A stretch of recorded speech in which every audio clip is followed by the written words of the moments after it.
Ini adalah langkah awal untuk persiapan pelaksanaan pembangunan desa. Di topik kita hari ini itu juga berkaitan erat dengan uji kompetensi kita selaku TPP jika kita maju ke nanti proses sertifikasi.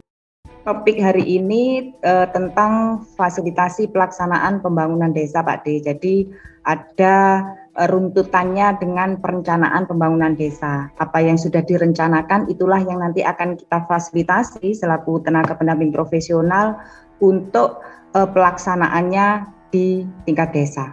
Sebaik-baiknya perencanaan tanpa diimbangi dan dilaksanakan dengan baik dan transparan, profesional, akuntabel, maka mustahil kita akan mencapai kemakmuran di tingkat desa.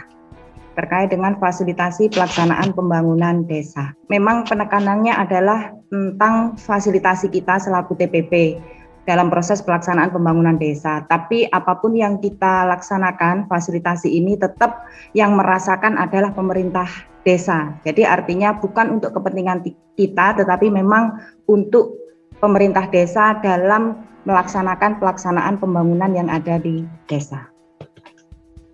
Jadi dasar hukumnya adalah kita perlu tahu selaku fasilitator atau yang mendampingi kegiatan ini, ada 3 regulasi yang tidak bisa dipisahkan dari proses fasilitasi kita. Yang pertama jelas adalah tentang Permendagri 20/2018 tentang pengelolaan keuangan desa, karena memang pelaksanaan pembangunan yang ada di desa itu tidak bisa dipisahkan dari pengelolaan keuangan desa. Kemudian yang kedua adalah tentang LKPP 12/2019 itu tentang penyusunan pedoman pengadaan barang dan jasa. Ini pun tidak bisa kita pisahkan. Kemudian yang ketiga adalah Permendes PDTT 21 tentang pedoman umum pembangunan dan pemberdayaan masyarakat desa. Karena kita akan membahas terkait fasilitasi, nanti yang kita kupas tuntas adalah Permendes PDTT 21. Kemudian ada Permendes PDTT nomor 7 tahun 2021 tentang prioritas penggunaan dana desa. Ada PMK 190 2021 tentang pengelolaan dana desa 2022. Karena di topik kita hari ini itu juga berkaitan erat dengan uji kompetensi kita selaku TPP jika kita maju ke nanti proses sertifikasi, dan di KUK nanti kita akan memfasilitasi juga terkait dengan PMK 190 2021 tentang pengelolaan dana desa. Dan yang terakhir jelas keputusan Menteri Desa PDTT nomor 40 2001 tentang petunjuk teknis pendampingan masyarakat desa. Ini kembali terkait dengan tupoksi kita selaku TPP dalam memfasilitasi pendampingan masyarakat desa, di dalamnya adalah terkait dengan fasilitasi pelaksanaan pembangunan desa. Yang perlu kita pahami bahwa pelaksanaan pembangunan desa itu dilaksanakan dan dikoordinasikan oleh kepala desa terhitung sejak APBDes ditetapkan. Kapan APBDes ditetapkan? Itu adalah terakhir 31 Desember tahun berjalan. Artinya saat APBDes itu ditetapkan, maka proses pelaksanaan pembangunan desa itu siap untuk dilaksanakan. Kemudian pelaksanaan pembangunan desa merupakan kegiatan yang dilaksanakan secara swakelola oleh pemerintah desa atau kerjasama antar desa, kecuali pekerjaan yang membutuhkan keahlian khusus. Dilakukan swadaya artinya adalah dengan mendayagunakan swadaya dan mendayagunakan potensi yang dimiliki oleh desa, baik potensi swadaya, gotong royong yang ada di masyarakat, dan mendayagunakan penyedia barang jasa dan atau padat karya tunai desa. Kemudian yang perlu kita pahami juga dalam proses memfasilitasi bahwa pelaksanaan pembangunan desa itu dilaksanakan melalui 2 tahapan, yaitu tahapan persiapan dan tahapan pelaksanaan pembangunan itu sendiri. Dan yang akan kita bahas adalah terkait ini. Apa saja tahapan-tahapan persiapan untuk pelaksanaan pembangunan dan pelaksanaan pembangunan itu sendiri. Dan apa saja yang kita fasilitasi selaku tenaga pendamping profesional untuk mencapai pelaksanaan pembangunan desa yang sesuai dengan perencanaan yang sudah direncanakan oleh desa. Jadi ini adalah tahapan pelaksanaan pembangunan yang ada di desa. Jadi perlu kita ketahui bersama bahwa tahapan pembangunan desa itu ada dua. Yang satu adalah tahapan pelaksanaan pembangunan, itu sesuai dengan Permendes PDTT 21 2020 tentang Pedoman Umum Pembangunan dan Pemberdayaan Masyarakat Desa, itu ada di pasal 67 sampai pasal 74. Mulai dari rapat kerja pelaksanaan kegiatan, pengendalian pelaksanaan kegiatan, perubahan pelaksanaan kegiatan, penanganan, pengaduan, dan penyelesaian masalah, pelaporan, pertanggungjawaban, serta pemanfaatan dan keberlanjutan hasil kegiatan. Ini adalah langkah awal untuk persiapan pelaksanaan pembangunan desa. Dan dari poin-poin ini, kita semua selaku TPP terlibat untuk memfasilitasi prosesnya agar pelaksanaan pembangunan desa sesuai dengan aturan yang mengatur. Kemudian perlu kita bahas satu persatu apa saja peran kita selaku TPP dalam proses persiapan pelaksanaan kegiatan. Yang pertama adalah terkait dengan penetapan pelaksanaan kegiatan. Yang perlu kita pahamkan kepada pemerintah desa, sama seperti yang saya alami langsung saat mendampingi proses penetapan pelaksanaan kegiatan, ada banyak faktor di sini yang mempengaruhi terkait dengan penetapan pelaksanaan kegiatan. Karena di sini untuk pelaksana kegiatan itu ada 3 regulasi yang mengatur.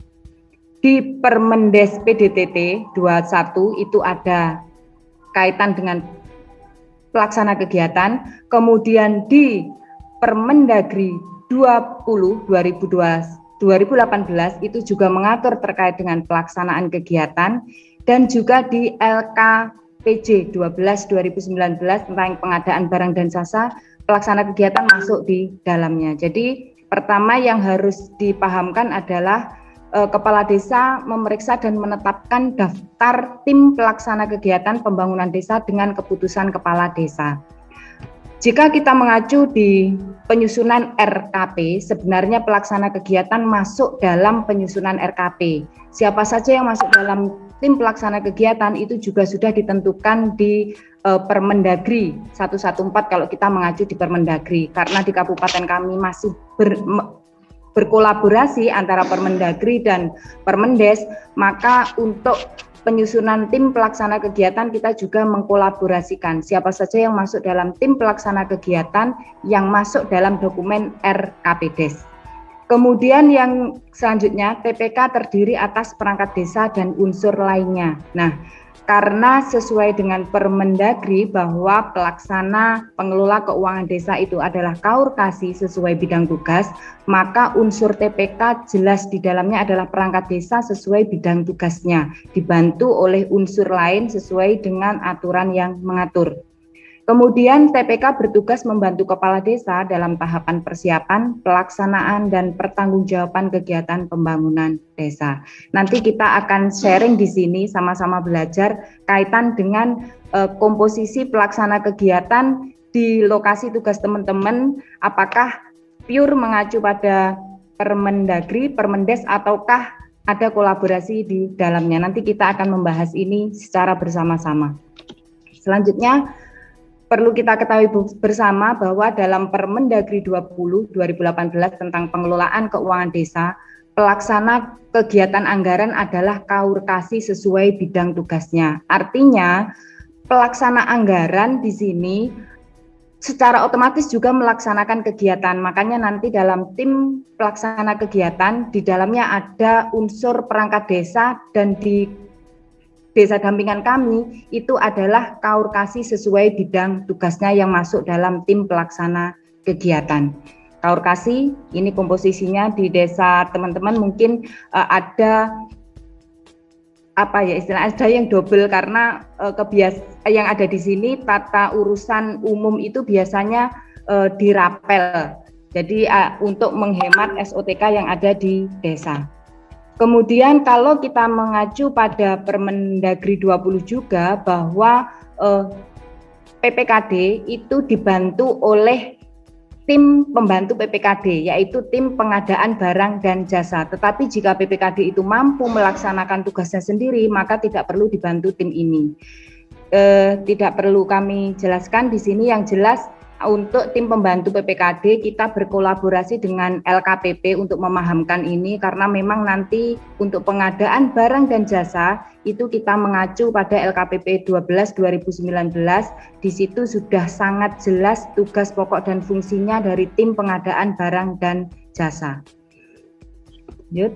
Rencana kerja tim pelaksana kegiatan. Jadi kalau di Permendagri kita punya KaurKasi setelah APBDes ditetapkan, 6 hari setelah APBDes ditetapkan itu kan membentuk DPA, dokumen penggunaan anggaran, di mana DPA itu kalau kita lihat di Permendes itu isiannya sama dengan rencana kerja TPK yang memuat ini, uraian kerja, biaya, waktu pelaksanaan, lokasi, kelompok sasaran, tenaga kerja, dan daftar pelaksana kegiatan.